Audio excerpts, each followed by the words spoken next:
How's it going, everybody? Welcome back to the World Championship Challenge hosted by Zelda VGC. I am Eric once again, joined by Lou.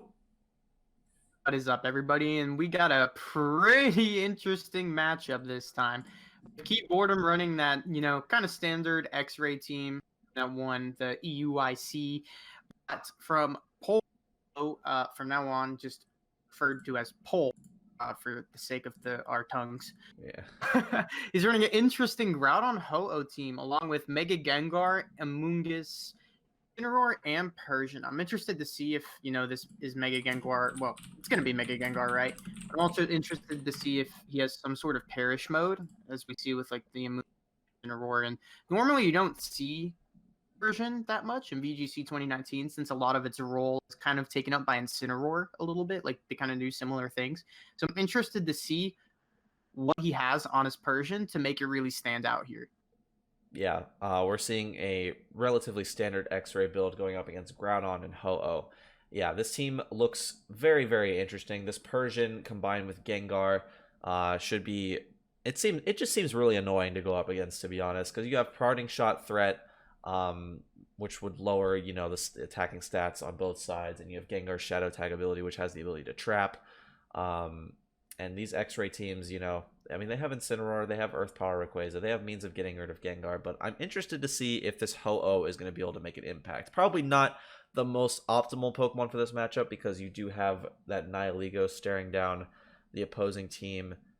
But, the Xerneas being on the other team does make a case a bit for Ho-Oh, but, I mean, I think this team has enough ways of potentially dealing with Xerneas between the Gengar, the Groudon, and the Amoonguss. Are you in the game one? Because they just got the leads for game one. Yeah, that was game two. Might be. Okay, so we got our leads for game one.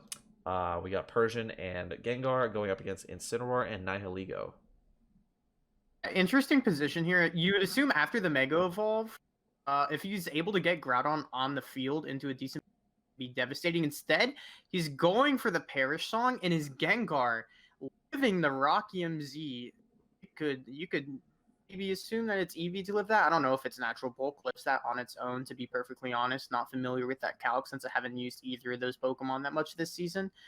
But yeah, going for the Perish, he actually did have that Perish mode that I thought. But I think going for Perish here is kind of interesting, right? Because the Incineroar is still going to be able to U-turn out into the Persian this turn with very little consequence. The Nihilego can go down in 3 turns, but Nihilego being rather frail probably is okay with that. Like, it's going to it has plenty of opportunity to just fire off attacks. And here, I don't think there's really any switching for this Gengar. I think he can just Power Gem straight into that slot, and maybe the only way around that is switching Groudon in and then Parting Shot around. But if you Parting Shot around, then the Incineroar is able to hit into the Persian slot as well.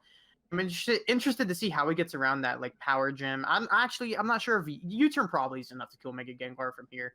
So I think it's pretty safe for Keyboredom just to go for that Power Gem into the Gengar, U-turn into the other slot. You could protect Gengar, switch Incineroar in for the cat. But instead, yeah, we're going to see that Incineroar switch in probably. Oh, instead we're going to see the Z Parting Shot. Z Parting Shot. Ooh, okay. So, wow, that's see, setting up Perish Song turn 1 was a very interesting play, considering There's the trick right there. Yeah, how threatening both of these Pokemon can be to Mega Gengar, as we've seen by the Z move, and also Incineroar's ability to hit it super effectively. But this Z Parting Shot able to fully heal up Mega Gengar. But Incineroar going to be able to shake off that Perish Song by clicking U-turn, as Gengar still going to be taking a fair amount of damage on the switch in here. And, Nihilego still caught in the Perish Song, and obviously is now trapped by Shadow Tag once again. But we're going to see Rayquaza come in here. And now we're in a position where I think you can just out the Rayquaza and whatever you want with Gengar, right? Because after you fake out the Rayquaza, there's no way Gengar can get killed by the Nihilego. And then after that, you can double protect. The Nihilego is going to go down to the Perish Song. Yeah, as he sets up a sub, which is a great play, right? Because it punishes the Power Gem into the Incineroar perfectly there. And now he's in a position where he can just double protect here. Maybe even protect, possibly let Incineroar go down to get this free switching back to the Persian, though. I do think maybe you could also protect and switch to Persian here, so that after the Nihilego goes down, he then can still have fake out pressure for the following turn. So there's a couple plays you can make here.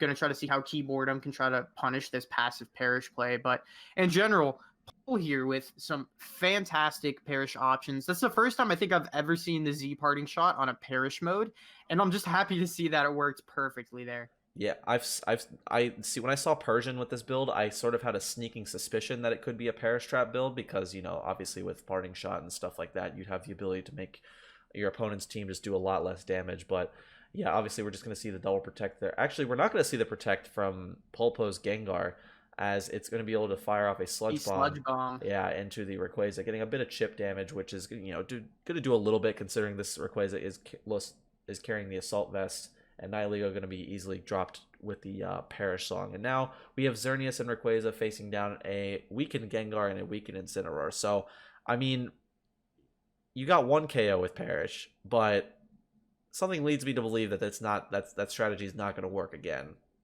Yeah, Gengar's just not at enough health, which is why I thought if that turn he had protected and switched Persian, maybe this turn he could be able to go for another fake out Perish and try to win that way.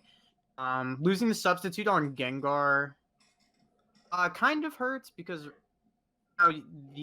it's not forced to double into the Gengar to deal with it, but he still has Sludge Bomb pressure on the Xerneas, right? And that's what's really important here. Not getting a poison.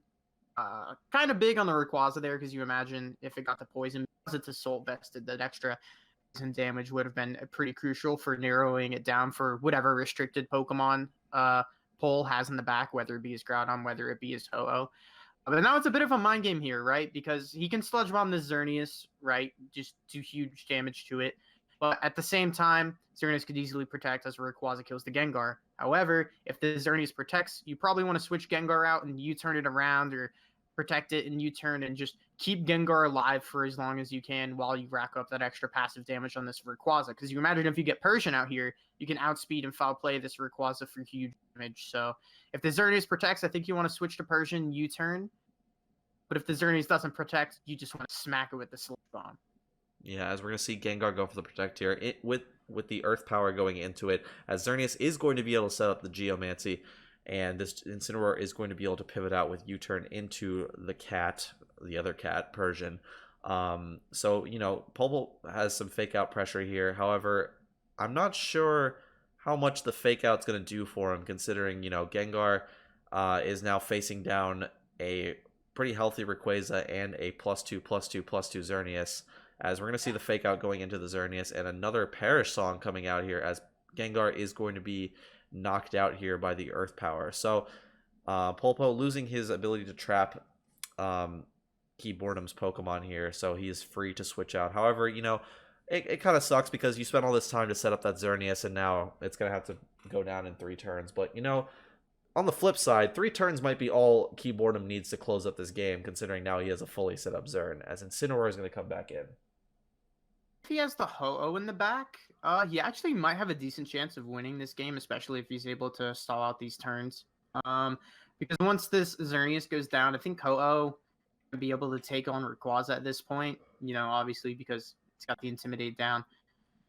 Depends on... And the Nihilego's gone as well, so we know that the Incineroar is the last Mon here. So we get the Fake Out going off into the Xerneas, the Parting Shot, and it's actually the Groudon that's the last Mon, not the Ho-Oh. That's pretty big here, especially because this Rayquaza is able to spam a couple Earth Powers here and there into this Groudon, probably to get rid of it. Though it is at minus quite a bit of special attack here. So now he could try to just protect the Groudon U-turn here, get the Persian out, be able to fake out the Xerneas to lock it down, the force Perish to finally be able to get rid of it. However, given the situation, you could probably just switch the Xerneas out. But if you actually, no. If you switch the Xerneas out at that point, then the Rayquaza is what goes down to the Perish, because you can only switch out one of these Mons here.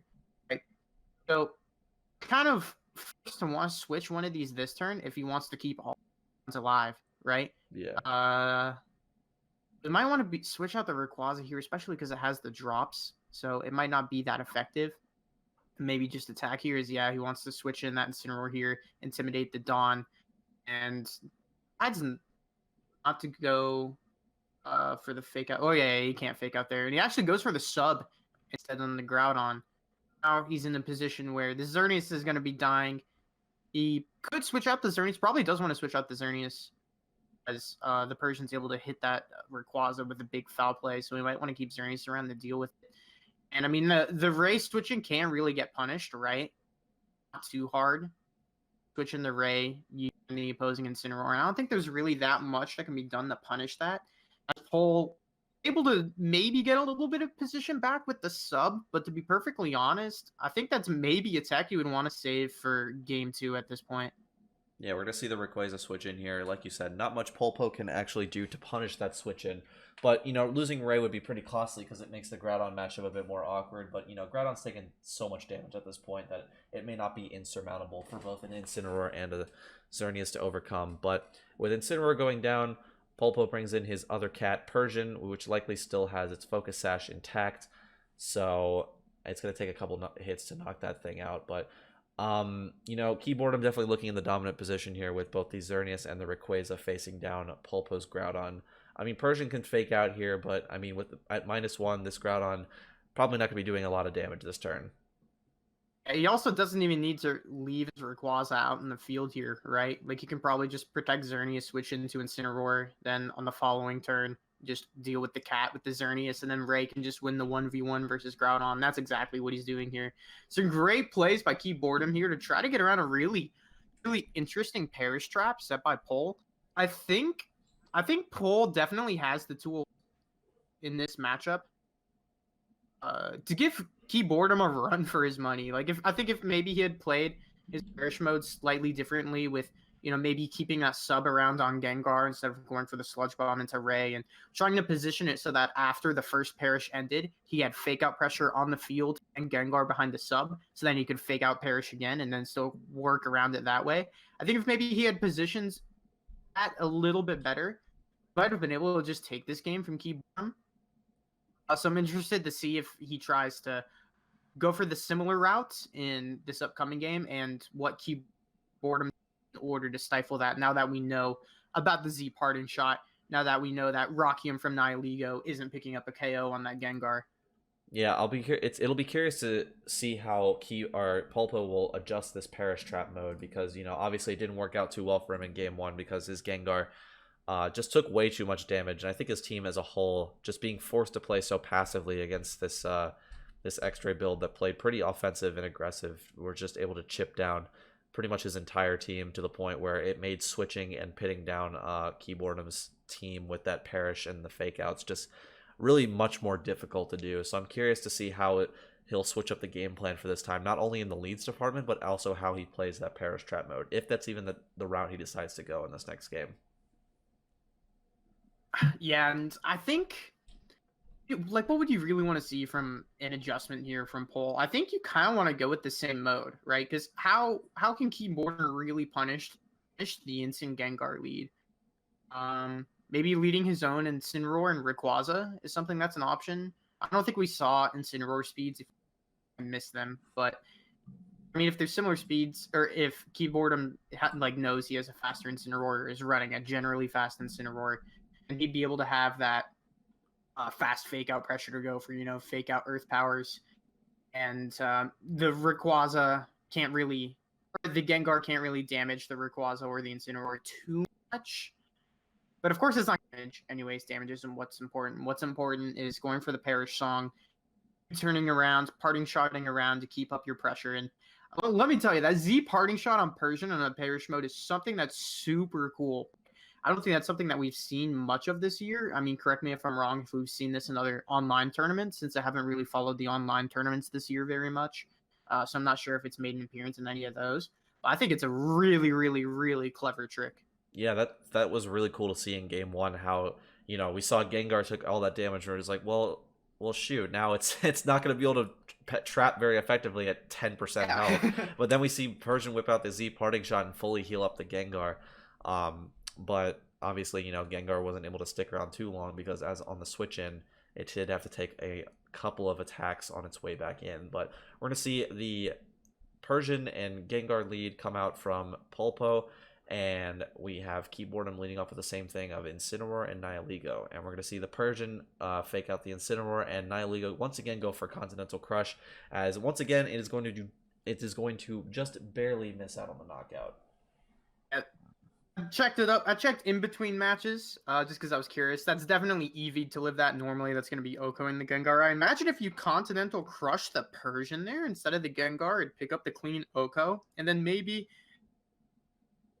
position here would be a little bit different. But I think if you want to read the Gengar switch and the Z ring shot, I think a Power Gem Dark move from Incineroar into the Persian. If you Power Gem Dark move as the Gengar protects and an Incineroar comes out, I guess it's another mind game on the next turn, right? Because you can't fake out sub. If you fake out after you protected this Gengar, it's going to go down. But then it's a mind game on if like the Gengar switches in U-turns or if it just, stays in. So I think maybe Boredom can narrow down the options if I think honestly maybe just the same play as he did previously with the Power Gem. And I think actually Gengar's at a health now where -1 U-turn might not get it. Perfectly honest, especially given that we've seen that it has bulk from that Z Power Gem. So that's actually a really, really interesting damage calc. Z, EMZ, and then -1 U-turn damage. Yeah, Polpo definitely has a lot to think about here in terms of what he's going to do in terms of pivoting and getting that Z parting shot. Because obviously you want to get that Z parting shot into the Gengar now, right? So, obviously one play you could make from Polpo's end is just to switch out Gengar and get that Z parting shot. But we're actually going to see the protect here as Persian goes for the foul play into the Incineroar, and Nightingale is just able to get a good amount of chip. But the U-turn, thanks to Fur Coat from Persian, is not going to be able to get the KO. Oh. And we're going to see the Rayquaza come in now.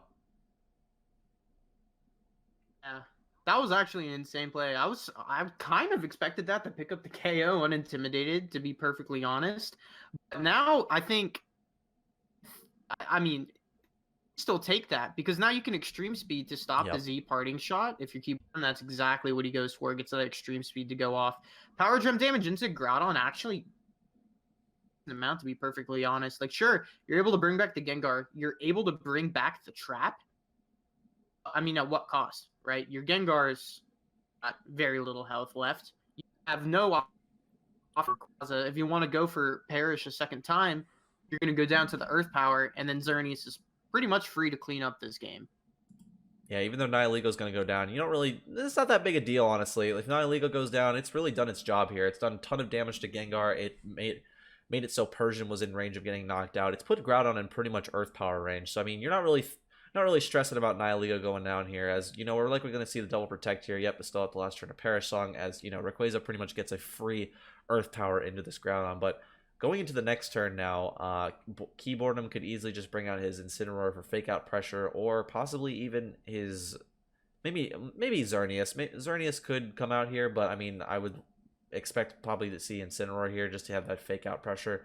Yeah. With Gengar, I think you just want to lock down this Gengar slot, right? Yeah. And while the Gengar slot's locked down, I mean, here you can probably just Earth Power it in U-turn. So either the Gengar dies and you get out your Xerneas for free, or he Earth Powers into the Ho-Oh switch and goes for a Snarl instead. Yeah, this is interesting now because you have Groudon and Ho-Oh facing down this Rayquaza, and while these two Pokemon have a very, very excellent matchup against the likely Xerneas in the back, I mean, not U-turning's huge there, really. Yeah, getting that Snarl off to get rid of that Gengar there, but it kind of leaves Incineroar in a tricky position where he has to switch out here to avoid taking damage, as we're going to see the Earth Power go into Groudon as the Flynium Z goes into the Rayquaza, picking up a huge knockout, and the single target P-Blades is going to be enough to knock out Incineroar. So, how I was saying earlier how Nihilego, you're probably not stressing about it getting KO'd? Well, now you're sort of regretting it letting it go down there, because now you have a Xerneas versus a Ho-Oh here, which is likely going to get burned by the Sacred Fire. Oh, it's not going to get burned by the Sacred Fire. Wow, that's pretty unfortunate there for Polpo, because now not only are you missing out on 3 chances to burn, but you miss one of the Sacred Fires. 50% berry is probably still going to be enough to let Ho-Oh just stall out Xerneas to take this game, realistically. Wow. As long as oh my god, he Brave Bird, please die. Okay. Woo. Nice. And that was actually insane. And I was thinking after the first match, I was honestly thinking, okay, Ho-Oh is insane in this matchup. I was kind of surprised that we didn't see it. Though, I mean, of course, the problem is you have to get rid of this Nihilego. But once the Nihilego is gone, Ho-Oh just cleans up this matchup, right? Trapping the Nihilego, prioritizing getting rid of the Nihilego above all else was super, super well played from Polpolpo because he realized once this Nihilego goes down, Ho-Oh's in a fantastic this game. Though I do think it could have been played a little bit different. Keyboredom, right? Because there's that temporary snarl with Incineroar, and I think in there was probably a little bit more optimal, right? Because if he goes for the U-turn, Xerneas out for pretty much free, right? He's able to protect Zern, potentially switch into Incineroar, so then he can like go for fake out Geomancy and stuff like that. And that way he can save his Rayquaza a bit so that he can try and use his Rayquaza to deal with the opposing Ho-Oh, since that's really the only way that he can kill opposing Ho-Oh after he's lost his Nihilego. Yeah, we're trying to get into this game 3 here, but this link seems to not be working. Yeah, can you try to DM one of them? Yeah, I'm DMing Keyboredom right now, but hold on, let me try Polpolpo. It says the battle expired. Yeah, that's interesting because I mean it says that Polpolpo's in a game or Polpol's in a game right now, but it doesn't say that Keyboredom's in a game right now. That's weird. It's just saying that it's not coming up.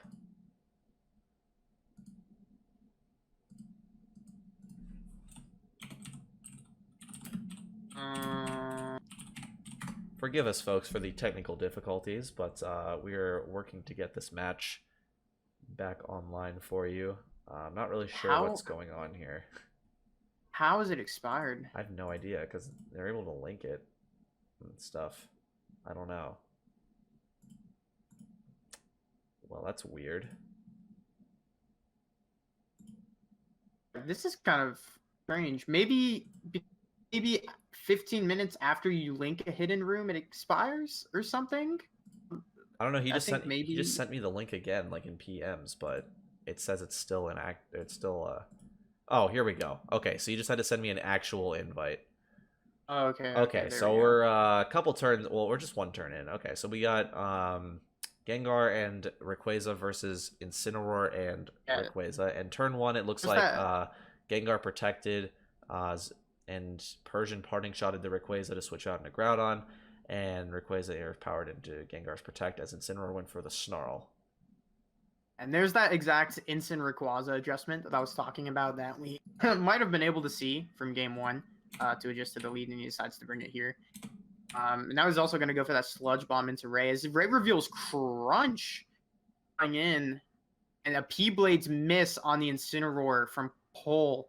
That is actually huge, because he was actually able to get his Groudon in, you know, a fantastic position where you could easily just get rid of that Incineroar, which is exactly what you're looking for. You know what you're not looking for?